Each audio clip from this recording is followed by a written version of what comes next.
Having a chance to make a difference every day is what our next story is all about. Most of Arvada's 80 firefighters and 86 volunteer firefighters would probably say that's what drew them to the profession.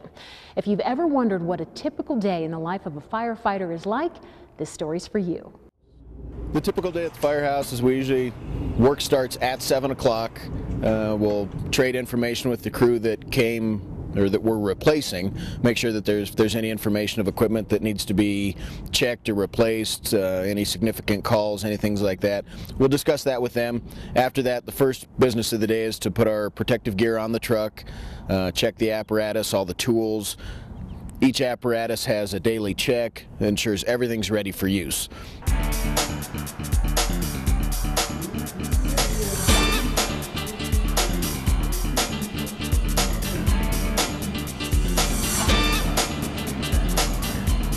We generally go into physical fitness. We're required to perform an hour and a half of physical fitness a day, cardio, weights, and stretching. So we'll do that. We try and get it out of the way. It's difficult at times not being interrupted with calls. We have shopping. We have to purchase our own meals. So we go to the grocery store, purchase our meals for the day. That's some fancy cutting you got there. It's like I almost know what I'm doing, huh? There. Attention Engine 5. Responding on first aid, seizures at Pomona Senior High, 8101 Pomona Drive.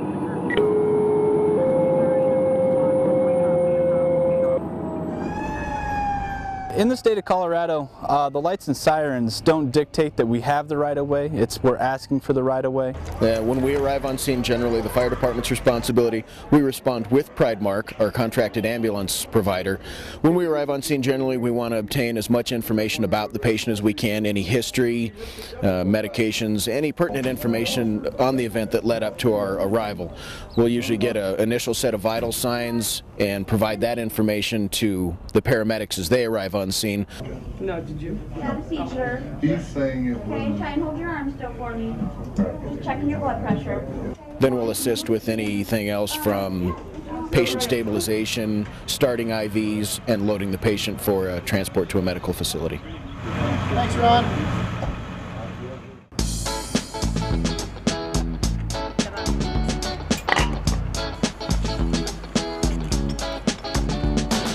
Ready, and begin now.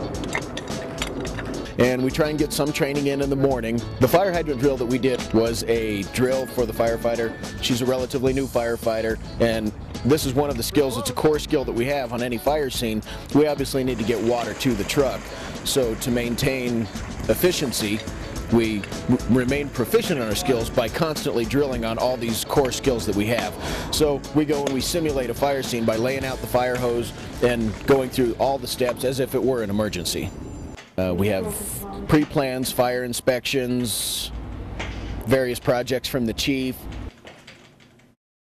Like any house, we have chores to do around the house, cleaning, lawn mowing, general maintenance, so we'll do that in the afternoon as well. And in the afternoons, we have everything from additional training, usually longer training evolutions we'll do after lunch.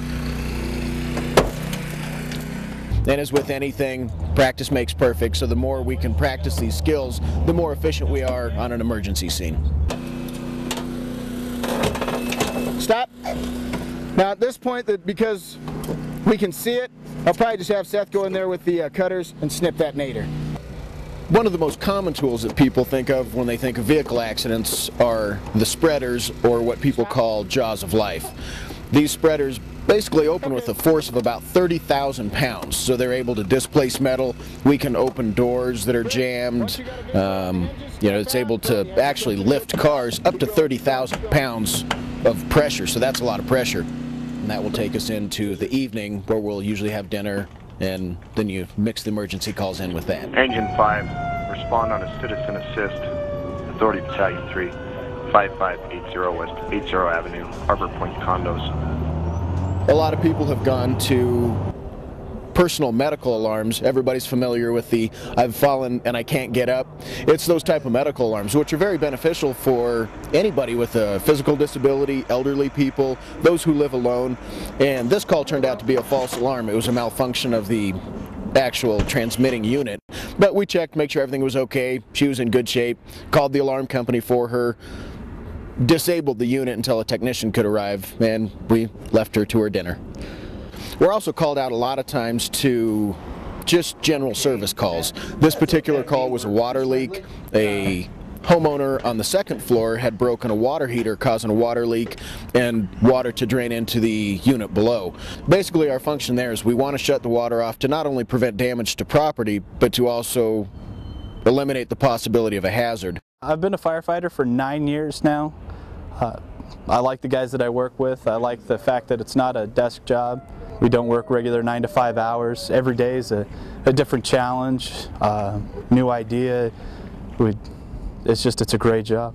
You get to help people. The job is always different, and while there are long periods of boredom and cleaning at times, it's not what everybody thinks it is when you watch TV, and we don't run from fire to fire, but we do get the opportunity to make a difference in people's lives. And probably the best thing is the co-workers. It's not like any other job. The people that we work with, you spend essentially a third of the year with them.